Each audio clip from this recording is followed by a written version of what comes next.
Hello everyone, आज हम देखेंगे द हिंदू न्यूज़पेपर की कुछ वोकैबलरी को। सो उसको स्टार्ट करने से पहले कुछ चीज़ें मैं बता दूं कि हम पर डे एटलीस्ट 5 वर्ड्स को पिकअप करेंगे, 4 वोकैब को पिकअप करेंगे द हिंदू न्यूज़पेपर के, जो कि अच्छे लेवल के मतलब मिक्स्ड होंगे। हो सकता है कुछ वर्ड ऐसे हों जो कि आपको डेली सेंटेंस फॉर्मेशन में हेल्प करे, और उनमें से कुछ वर्ड ऐसे भी हो सकते हैं जो कि आपको डायरेक्टली एग्ज़ाम में मिलते हैं, जो एसएससी वगैरह में या फिर किसी भी एग्ज़ाम में जो थोड़े टफ लेवल के वर्ड होते हैं जो कि एग्ज़ाम में मिलते हैं।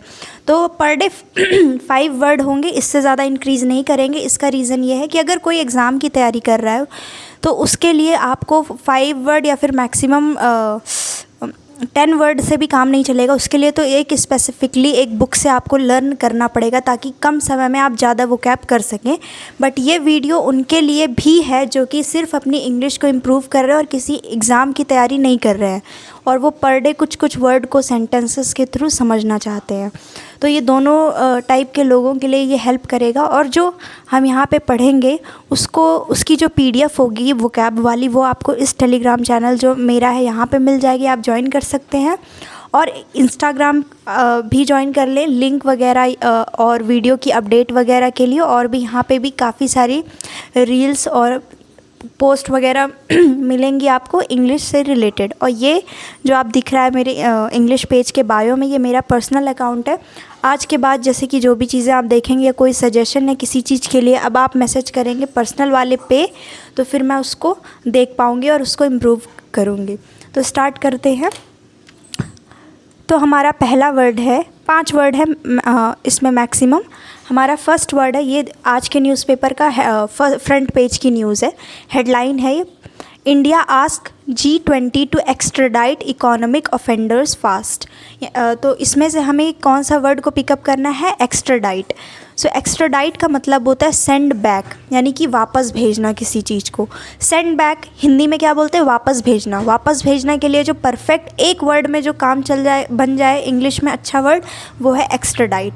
तो इस सेंटेंस में कैसे यूज़ किया गया? इसमें बोला गया है कि जो G20 आपको पता है कि ये ग्रुप है काफ़ी सारी कंट्रीज़ का, जो कि स्पेसिफ़िक टॉपिक्स पे डिस्कशन करती हैं। और कैसे ये मतलब न्यूज़ है, इसके बारे में आपको थोड़ी जानकारी होगी तो चलेगा, और नहीं भी जानकारी है तो उसको इग्नोर करिए। समझ लीजिए कि ये ग्रुप है कुछ कंट्रीज़ का। तो इंडिया ने बोला है, G20 से कहा है ऐसा कि आप एक्स्ट्राडाइट करिए, यानी कि वापस भेजिए इकोनॉमिक ऑफेंडर्स को जल्द से जल्द। इकोनॉमिक ऑफेंडर्स में आप मनी लॉन्ड्रिंग, जो भी काला पैसा को सफ़ेद पैसा बनाने की कोशिश करते हैं, या फिर बड़े बड़े लोग जो कि बैंक वगैरह से लोन ले लेते हैं और फिर वो लोन ना चुकाने के लिए किसी और देश में जाके भाग जाते हैं। तो अगर इंडिया का कोई इंसान ऐसा काम करके किसी और फॉरेन कंट्री में चला जाता है, तो इंडिया की पुलिस या इंडिया का लॉ इस अगली कंट्री पे तो लागू है नहीं कि इंडिया अपने हिसाब से वहाँ पे जो कुछ भी करना चाहे करे।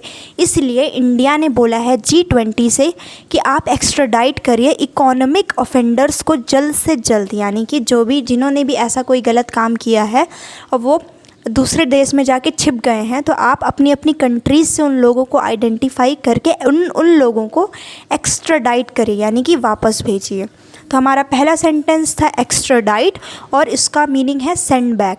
तो जो लोग यूपीएससी की प्रिपरेशन कर रहे हैं और जिन्हें इस टाइप की जो टॉपिक्स वैसे भी मिलती है, तो हो सकता है ये क्वेश्चन में आपको मिल जाए ये वर्ड, या फिर अगर नहीं भी मिलता है और अगर आपको ये वर्ड पता है तो आप कुछ लिखना चाहते हैं और जहाँ पे इस वर्ड का यूज़ हो रहा है, तो आप उसको बेटर फॉर्म में लिख सकते हैं एक्स्ट्राडाइट करके, जो कि अच्छा इम्पैक्ट देगा ऐसे में भी और किसी भी चीज़ में भी। बस वर्ड पता होना चाहिए। तो ये एग्ज़ाम लेवल का वर्ड था, एग्ज़ाम वगैरह में पूछा जा सकता है।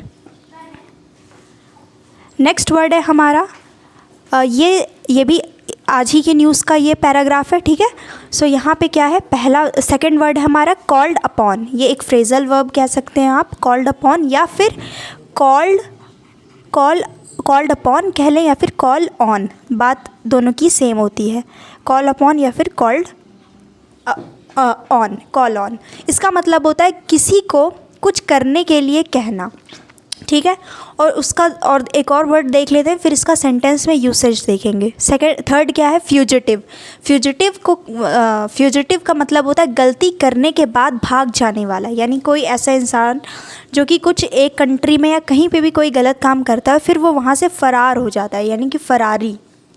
और इसके लिए फ्यूजिटिव के लिए एक और वर्ड क्या है? एब्सकॉन्डर। अब इसको देखेंगे इनका यूसेज कैसे किया गया है। India on Wednesday called upon G20 countries to adopt multilateral action for faster extradition of fugitive economic offenders. यानी कि इसका मीनिंग क्या निकल रहा है? इंडिया ऑन वेंसडे यानी कि बुधवार को, यानी कि वेडनेसडे को इंडिया ने कॉल्ड अपॉन, यानी इंडिया ने कॉल अपॉन किया या फिर कॉल ऑन किया G20 कंट्रीज़ को, यानी कि G20 कंट्रीज़ से कुछ काम करने के लिए कहा। और क्या करने के लिए कहा?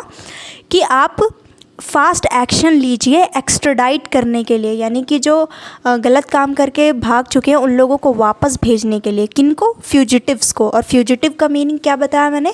कि जो गलत काम करके भाग जाते हैं। तो इस तरीके से एक छोटे से पैराग्राफ में 2 से 3 अच्छे वर्ड को यहाँ पे यूज़ करके इसको सेंटेंस की ब्यूटी को इन्हांस कर दिया गया है। जैसे कि पहला वर्ड है एक्स्ट्राडाइट, दूसरा है फ्यूजिटिव और तीसरा वर्ड है कॉल्ड अपॉन। तो ये 3 वर्ड से इस पैराग्राफ को अच्छे तरीके से लिखा गया है। एक्स्ट्राडाइट यानी कि वापस भेजना, फ्यूजिटिव यानी कि फरारी जो गलत काम करके भाग जाता है, और कॉल्ड अपॉन का मतलब होता है करने को कहा। सो ये थे 3 वर्ड। चौथा वर्ड है ज्यूरिसडिक्शन। ज्यूरिसडिक्शन का मतलब होता है दायरा, यानी कि आपका क्या दायरा है, रेंज क्या है किसी काम को करने का, दायरा, रेंज। ठीक है। अब इसको कैसे यूज़ किया गया है? The offenders flee from the jurisdiction of the country. यानी कि इस सेंटेंस में क्या कहा जा रहा है कि जो ऑफेंडर्स होते हैं वो फ्ली यानी कि भाग जाते हैं कंट्री के ज्यूरिडिक्शन से। यानी कि जैसे कि एक्सप्लेन करूँ मैं, ये इंडिया है हमारा, ठीक है, और इंडिया के जो लॉ एंड ऑर्डर है वो इंडिया के अंदर ही लग सकते हैं। अगर यहाँ का कोई क्रिमिनल चोरी से इंडिया से भाग जाता है इंग्लैंड वगैरह में, ठीक है, कहीं और चला जाता है, तो इंडिया के लॉ एंड ऑर्डर यहाँ पे नहीं काम कर रहे हैं फ़िलहाल। तो क्या होता है कि तो इंडिया के लॉ का, कानून का ज्यूरिडिक्शन यानी कि दायरा क्या है? खुद इंडिया की टेरिटरी के अंदर, ना कि यहाँ पे। तो क्या है sentence? The offenders flee from the jurisdiction of the country. यानी कि जो ऑफेंडर होते हैं, गलत काम करने वाले होते हैं, वो कंट्री के ज्यूरिडिक्शन, यहाँ उनके दायरे से बाहर भाग जाते हैं। ये था हमारा 4th वर्ड। नेक्स्ट चलते हैं, 5th वर्ड है हमारा प्रोसिक्यूशन। प्रोसिक्यूशन का मतलब होता है the action of charging someone with a crime and putting them on trial. यानी कि इस पूरे इंग्लिश के सेंटेंस का सीधा एक मतलब है हिंदी में मुकदमा। जो प्रोसिक्यूशन चलता है, मुकदमा, उसको इंग्लिश में उसके लिए वर्ड होता है प्रोसिक्यूशन। सो यहाँ पे क्या है? Who has left the country to avoid criminal prosecution।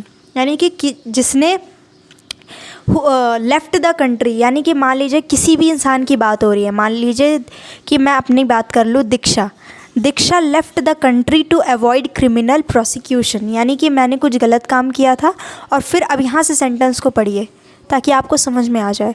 Diksha left the country यानी कि मैंने अपनी कंट्री को छोड़ दी, किस लिए? टू अवॉइड करने के लिए क्या चीज़? Criminal prosecution. यानी कि मेरे खिलाफ़ जो क्रिमिनल प्रोसिक्यूशन यानी मुकदमा जो चलाया जा सकता था, उसको मैंने अवॉइड करने के लिए, उसको बचने के लिए मैंने इंडिया में गलत काम किया और मैं यहाँ से भाग के फ़रार हो गई, यानी कहीं और चली गई। सो ये थे आज के 5 शब्द जो कि अच्छे लेवल के वर्ड थे। ज्यूरिसडिक्शन, पॉलिटी जो पढ़ता है उसको पता होगा क्या होता है। Fugitive, Ferrari. Called upon phrasal verb है एक, यानी कि किसी को कुछ करने के लिए कहा, यानी कि I called upon you to make my slide, या कुछ भी ऐसे करके यूज़ कर सकते हैं। और एक्स्ट्राडाइट यानी कि वापस भेजना। तो ये थे 5 शब्द और सारे। और ये जो PDF है ये आपको इस टेलीग्राम चैनल पे मिल जाएगी, आप ज्वाइन कर सकते हैं, और इंस्टा का पेज भी आप ज्वाइन कर सकते हैं। Thank you so much for watching this video.